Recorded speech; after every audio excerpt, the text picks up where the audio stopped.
Assalamualaikum anak-anak. Jadi ibu ini merupakan guru baru, mungkin anak-anak belum pada kenal sama ibu ya, atau mungkin baru pertama mengenal ibu. Perkenalkan, nama ibu Aulia Rizka Fadila. Bisa dipanggilnya ibunya, terserah boleh. Ibu di sini guru bidang SKI, sejarah budaya Islam. Nah, jadi SKI ini kan sejarah budaya Islam ya, nak? Ya, Bu. Mengenai masa Nabi hingga masa sekarang ini. Nah, jadinya anak-anak ibu semuanya, tolong simak ini dari awal sampai akhir karena disclaimer ya, ada tulisnya nanti. Baik, Bu. Jadi siapa yang bisa jawab, berarti itu tandanya dia yang sudah paham menyimak. Jadi tolong ya dengerin baik-baik. Jadi SKI ini membahas tentang ada 3 masa dalam sejarah. Yang pertama itu masa awal Islam. Ya. Di masa awal Islam ini, dari masa sebelum adanya Islam, masa Rasulullah SAW, yang pada tahun 650 sampai 1250 Hijriah. Yang dimana masa awal Islam ini merupakan masa dari zaman Rasulullah hingga hijrahnya Rasulullah dari Mekah ke Madinah. Kemudian ada nanti peristiwa Fatu Makkah ya, perebutan kekuasaan, yang mana yang tadinya mereka diusir para umat Nabi Muhammad, kemudian balik lagi memenangkan piagam Fatu Makkah. Nah, jadi dimulai dari Nabi Muhammad pada 600 Masehi tadi, setelah wafatnya Nabi, yaitu digantikan oleh para khalifah Khulafaur Rasyidin yang 4 tadi. Apa saja, nak? Yang pertama tadi Abu Bakar. kemudian yang kedua Usman Jafar. kembali nggak sih? Iya, sama aja, Bu. Ini khalifah Rasyidin. Diluruskan. Yang pertama Abu Bakar, yang kedua Khalifah Umar bin Khattab, yang ketiga Khalifah Utsman bin Affan, yang terakhir baru Ali bin Abi Thalib. Nah, ketika itu nanti dengan proses yang panjang, semua khalifah yang keempat ini itu meninggalnya itu biasanya dibunuh, kecuali Abu Bakar, dia sakit.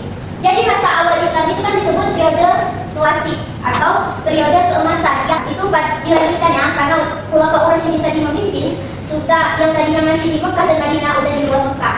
Jadi di masa keemasan ini anak-anak, kalau kalian tahu dinasti Abbasiyah, yang mana ibu kota pemerintahnya itu Baghdad, Irak. Nah, disitulah pada masa 750 sampai 1250 Masehi, di mana puncak kejayaan Islam itu di situ.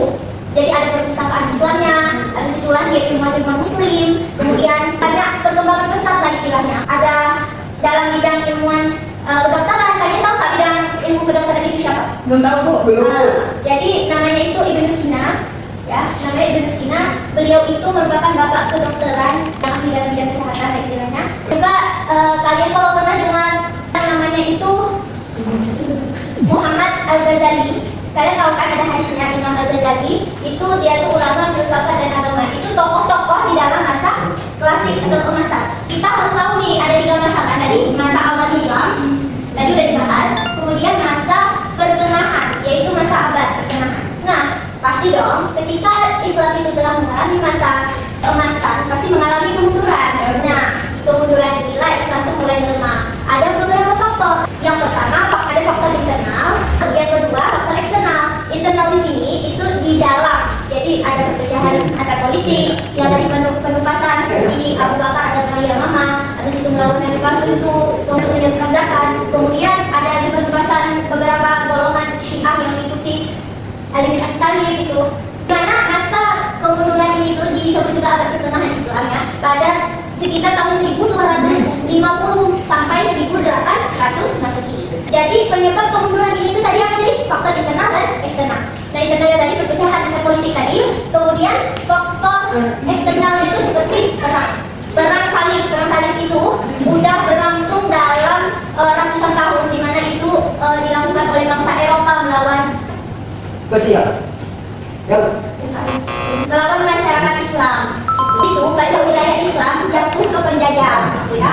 Banyak juga peluang yang hilang karena ketidakketerbukaan pada teknologi, terus pada masa ilmuwan tersebut, ilmuwan Muslim tersebut banyak, yaitu hanya mendalami ilmu fikih saja, tapi kurang dia mengetahui memperdalam lagi ilmu teknologi. Sedangkan bangsa Eropa itu mendalami urusan dunia, makanya mereka banyak yang menguasai itu. Islam ini hanya untuk, nggak ada rasa untuk inovasinya, cuma hanya untuk mengenal masa-masa kejayaan masa lalu tersebut.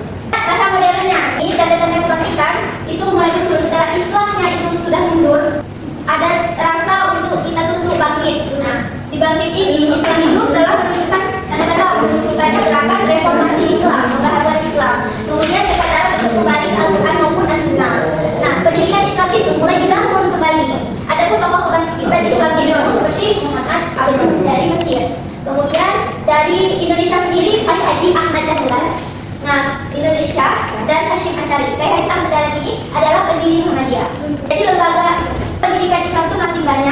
Dan Islam di Indonesia itu banyak juga seperti NU, organisasi Nahdlatul Ulama, Muhammadiyah, Persis, dan banyak yang sekarang kita lihat ini masa modern, yaitu masa kebangkitan saat ini.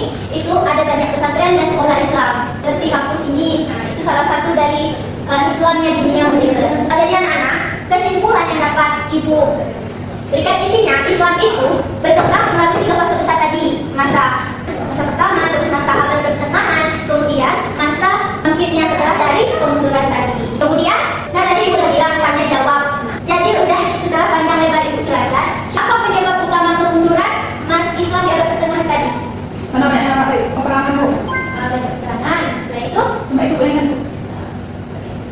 ya jadi banyak perang, ada penjajahan, kemudian perpecahan antar umat yang kurang kompak. Jadi kita harus kompak sama umat Islam. Jadi cukup sekian dari Ibu ya. Mungkin ada kata-kata Ibu yang kurang mengenakan, Ibu mohon maaf. Kita jumpa lagi di minggu depan, kita akan membahas lagi. Dan nanti setelah minggu depan nanti Ibu akan melakukan pretest sebelum Ibu mengajar. Jadi